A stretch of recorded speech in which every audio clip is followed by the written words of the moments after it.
பவளம் கண்டவளாய், பல்சமய உரையாடலுக்கு பெயர் பெற்றவளாய், பண்பாடும் கலாச்சாரமும் தன்னகத்தே கொண்டவளாய், புனித சக்திமிகு சந்தியாகப்பரின் அரவணைப்பால் வலுப்பெற்று நிற்கும் திருச்சி அம்மாப்பேட்டை திரு அவையின் மறைக்கல்வி ஆண்டறிக்கை 2023-2024 2/7/2023 பிள்ளைகளை விசுவாசத்திலும் இறை நம்பிக்கையிலும் உருவாக்கி திரு அவையின் வாரிசுகளாக எம் பிள்ளைகள் திகழ வேண்டும் என்ற நோக்கில் மறைக்கல்வி மாமன்றமானது 70 சிறார்களை கொண்டு இறைவார்த்தை அஞ்சலியோடு இனிதே துவங்கப்பட்டது.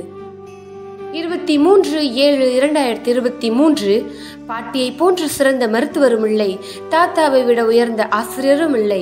ஆம், தாத்தா பாட்டியர் தினமானது மிகவும் சிறப்பாக மறைக்கல்வி மாணவர்கள் முன்னெடுத்து கொண்டாடினார்கள். சிறார்கள் அனைவரும் அவர்களுடைய தாத்தா பாட்டியினருக்கு பரிசுகள் வழங்கி மகிழ்ந்தார்கள். 30/7/2023 எம்மறைக்கல்வி மாணாக்கர்கள் இறையில் இன்னும் ஆழப்பட 70 மாணவ மாணவிகளுக்கு பயிற்சி ஏடானது பெற்றுத்தரப்பட்டது. 27/8/2023 மறைக்கல்வி மாமன்றத்திற்கான ஒரு நாள் அறிவு சார்ந்த இன்ப சுற்றுலாவானது அம்மாப்பேட்டை மற்றும் அதன் கிளைப்பங்குகளைச் சேர்ந்த 120 சிறார்களோடு கீழடி அகழாய்வு மையம், இடைக்காட்டூர் மற்றும் திருமலை நாயக்கர் மகால் சென்று மகிழ்ந்து வந்தோம். 5/9/2023 அன்னையோடு அரை மணி நேரம் நிலாச்சோறு என்று எம் ஞாயிறு மறைக்கல்வி மாணவ மாணவிகள் அனைவரையும் ஒருங்கிணைத்து ஜெபமாலை வழியாக அன்னையோடு அமர்ந்து ஜெபித்தும் விளையாடியும் வீட்டிலிருந்து கொண்டு வந்த உணவுகளை பரிமாறியும் மகிழ்ந்தனர். 24/9/2023 விவிலிய திருவிழா கொண்டாட்டம் மறைக்கல்வி மாமன்றம் சார்பாக இறை வார்த்தை அடங்கிய பலகைகள் ஏந்தப்பட்டு இறை வார்த்தையை முழக்கமிட்டு இறை வார்த்தையை அரியணை ஏற்றியவர்களாய் இறை வார்த்தையை பவனியாக எடுத்து வந்தார்கள். அதற்பின் திருப்பலி நிறைவேற்றப்பட்டு அன்றைய நாளில் விவிலிய திருவிழாவானது மிகச் சிறப்பாக கொண்டாடப்பட்டது. 1/10/2023 திருச்சி மறை மாவட்ட அளவில் நடைபெற்ற ஞாயிறு மறைக்கல்வி ஆண்டு விழாவில் எம் மாணவ மாணவிகள் பல போட்டிகளில் கலந்து கொண்டு பரிசுகளை வென்று மகிழ்ந்தார்கள்.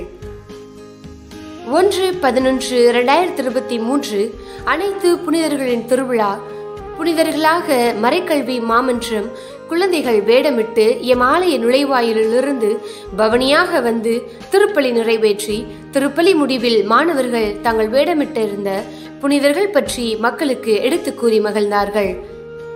14/11/2023 குழந்தைகள் தின விழா எம் பங்கில் உள்ள அனைத்து குழந்தைகளையும் நினைத்து இறைவனுக்கு நன்றி கூறி ஒவ்வொரு குழந்தைகளுக்கும் சந்தன திலகமிட்டு கைகளில் பலூன் கொடுத்து பவனியாக ஆலயம் அழைத்து சென்று அவர்களுக்காக திருப்பலி நிறைவேற்றி பல போட்டிகள் நடத்தப்பட்டு இறுதியாக அனைவருக்கும் உணவுகள் வழங்கி மகிழ்ந்தோம்.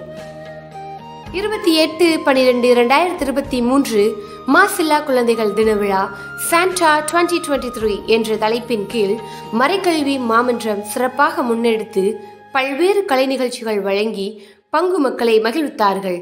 கிறிஸ்துமஸ் தினங்களை ஒட்டிய நாட்டிய நாடகம், நடனம், பாடல்கள் அனைத்தும் சிறப்பாக இருந்தது. 26/1/2023 மாலை 5 மணிக்கு மணிகண்டம் கிருஷ் ஆதரவற்றோர் இல்லத்தில் உள்ள முதியவர்களை சந்தித்து எம் மறைக்கல்வி குழந்தைகள் கிறிஸ்துமஸ் தினத்தை முன்னிட்டு அவர்கள் சேர்த்து வைத்ததிலிருந்து உணவு, உடை, உணவுப் பொருட்கள் வழங்கி கலை நிகழ்வுகள் கொடுத்து அனைவரையும் மகிழ்வித்து வந்தது மனநிறைவாய் அமைந்தது. 24/3/2024 குருத்து ஞாயிறு அன்று மறைக்கல்வி மாமன்ற குழந்தைகள் இயேசுவின் 12 சீடர்களாக வேடமணிந்து ஊரை சுற்றி பவனியாக வந்து குருத்தோலைகளை ஏந்தியவர்களாய் வழிபாடினை சிறப்பிக்க உதவினார்கள். திருப்பலியின் இறுதியில் தாங்கள் வேடமிட்டிருக்கும் சீடர்கள் பற்றிய தகவல்களையும் பரிமாறி மகிழ்ந்தார்கள். 29/3/2024 புனித வெள்ளியன்று பகல் 2 முதல் 3 மணி வரை வீதியில் சிலுவை பாதையானது கல்வாரி பாதை காட்சியை கண்முன் கொண்டு வரும் நிகழ்வாக மழலை மொழியில் சிலுவை பாதை நிகழ்த்தி அனைவரும் மனதையும் உருக்கி இயேசுவின் இறப்பினை சிந்திக்க தூண்டினார்கள் எம் மறைக்கல்வி சிறார்கள். மே மாதம் 1 முதல் 10ஆம் தேதி வரை விடுமுறை விவிலிய வகுப்புகளானது சிறப்பாக நடைபெற்றது. 70 மாணாக்கர்களுக்கும் மேலாக பங்கேற்று பயன்பெற்றார்கள். இவர்களுக்கு சிறப்பான பயிற்சியாக சிலம்பம் மற்றும் இசைப்பள்ளியும் நடத்தப்பட்டது. 18/5/2024 மறைக்கல்வி மாணாக்கர்களுக்கான ஒரு நாள் இன்ப சுற்றுலா பூண்டி திருத்தலம், கல்லணை, முக்கொம்பு மற்றும் அமலாசிரம் போன்ற இடங்களுக்கு சென்று மகிழ்ந்து வந்தோம். 19/5/2024 ஞாயிறு மாலை 7 மணி அளவில் மறைக்கல்வி மாமன்ற ஆண்டு விழாவானது நமது மறைமாவட்ட மறைக்கல்வி இயக்குனர் தந்தை மரிய சுசை அவர்களின் தலைமையில் திருப்பலி நிறைவேற்றப்பட்டு இறுதியில் மறைக்கல்வி மாமன்ற குழந்தைகள் கலை நிகழ்வுகள் வழங்க அவர்களுக்கு பரிசுகள் வழங்கி பாராட்டுகளை தெரிவித்து மகிழ்ந்தார்கள். 10ஆம் 12ஆம் வகுப்பு பொதுத் தேர்வுகளில் பங்கு அளவில் அதிக மதிப்பெண்கள் பெற்ற குழந்தைகளுக்கும் பரிசுகள் வழங்கி வாழ்த்துக்கள் தெரிவிக்கப்பட்டன. எம் பங்கு மழலைகளை இறைஞானத்தில் வளர்த்தெடுக்க உதவிய அனைத்து நல்லுள்ளங்களுக்கும், சிறப்பாக அத்துணை காரியங்களையும் முன்னெடுக்க உதவிய எங்கள் பங்கு தந்தை பாசமிகு அருட்பணி ஜோஜோ லாரன்ஸ் அவர்களுக்கும், அருட்சகோதரி ஃபாத்திமா அவர்களுக்கும், மறைக்கல்வி சார்களுக்கும் மனமார்ந்த நன்றிகள், பாராட்டுகள்.